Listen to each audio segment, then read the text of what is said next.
Hello and welcome to the Pretty Good Gaming Daily Triple. That's your no shit gaming news video. 3 news stories in one video with 0 faff. Earlier this week, Cyberpunk developer CD Projekt Red suffered a major cyber attack which resulted in source code for several games and important documents being stolen from the company. CD Projekt released a statement on the matter as it happened and published a laughable ransom note from the suspected hackers while refusing to give in to their demands. Questions of legitimacy immediately arose, but now it looks like the code for the company's Red engine has been auctioned off to the highest bidder on the dark web. According to a Twitter post by VX Underground, an established figure in cybersecurity, the source code for Gwent was spotted on the site Exploit, a Russian-language underground forum. It was originally reported that the starting bid for the file package was $1,000, but that was corrected to the much more impressive $1 million. If you are unwilling to bid in the auction, you could buy it outright for $7 million, though why anyone would do that and actually have the cash to do it is beyond me. It appears that the hackers have been selling the files independently rather than in one multi-game dump, likely in an attempt to force CD Projekt's hand to pay the full ransom. Interestingly, in this screenshot supposedly from the auction site, in addition to the game's source codes and a dump of internal documentation, it also lists CD Projekt Red offenses. This could easily be some dissatisfied purchaser of Cyberpunk who is using this moment to be a bit of a vigilante, or it could be something much more damning for the company. Every single major corporation is guilty of something, whether it's something common like tax evasion or avoidance, or something more sinister. In a subsequent Twitter post by Keeler, a dark web intelligence service, they claimed that the sale has now officially gone through after the hackers received a satisfying offer from outside the forum. Importantly, the buyer made the condition of no further distribution or selling, which has led some to believe that CD Projekt is in fact the buyer, though I don't think that's a good enough reason. Literally anyone paying that much for something will want to ensure that no one else can get it, therefore ensuring the product has value because it's in short supply, although there is literally no way to guarantee that. If they want to sell it again,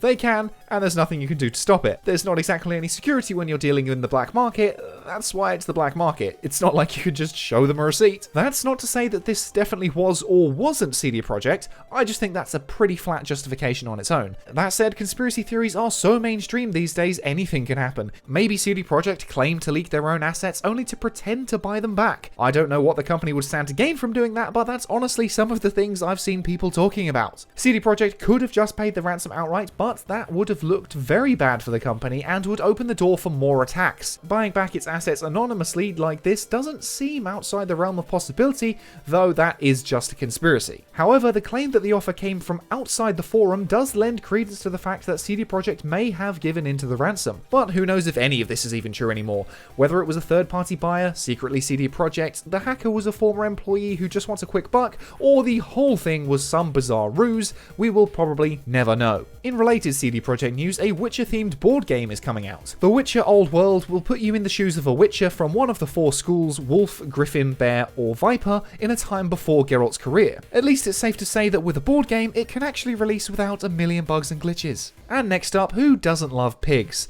They're fat, adorable, and they taste pretty damn great too. But what if I told you that they can actually play video games? Well, according to new research from Pennsylvania University, they can use their snouts to move an analog stick. The pigs, named Hamlet, Omelette, Ebony, and Ivory, would be rewarded with a food pellet upon completion of a level, but even when the dispenser broke, the encouragement from the researchers was enough. The game itself involved manipulating a cursor on a screen with a joystick and hitting specific targets.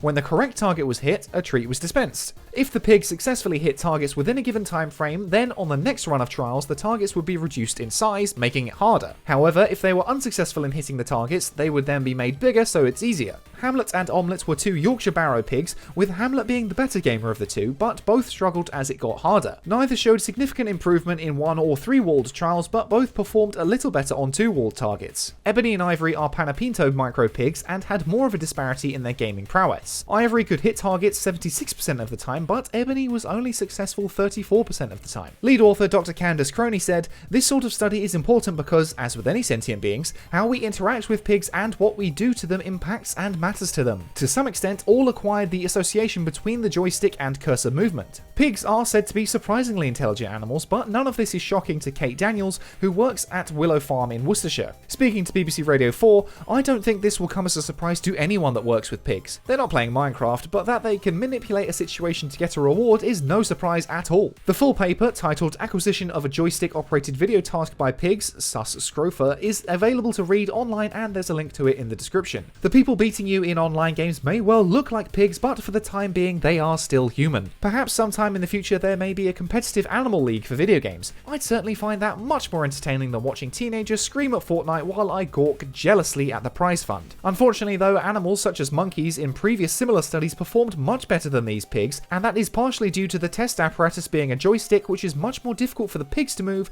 than a primate with thumbs. Still, a pig would still be way better than me anyway. I played Battlefront 2 online for the first time in months last night, and well, let's just say it didn't go too well. Damn right, show 'em, pig!